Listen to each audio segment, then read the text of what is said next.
జై తెలంగాణ. అందరికీ నమస్కారం. ఇవాళ 195వ సావిత్రిబాయి పూలే గారి జయంతి సందర్భంగా అందరికీ శుభాకాంక్షలు తెలియజేస్తా ఉన్నాను.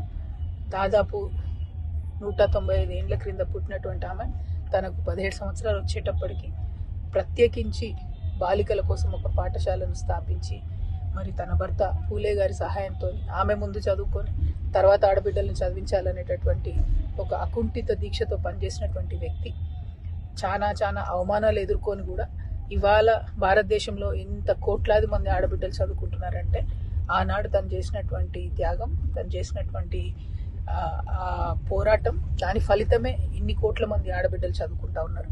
మరి మనం కూడా ఇవాళ సావిత్రిబాయి పూలే గారి జయంతి సందర్భంగా ఎక్కడెక్కడైతే ఆడబిడ్డలు తక్కువ చదువుకుంటున్నారో, ఎక్కడైతే ఫీమేల్ లిటరసీ రేటు తక్కువ ఉందో ఆయా ప్రాంతాల్లో ప్రత్యేక శ్రద్ధ పెట్టి పనిచేయాలనే సంకల్పం తీసుకుంటే ఇంకా చాలామంది ఆడబిడ్డలు చదువుకునే ఆస్కారం ఉంటుంది.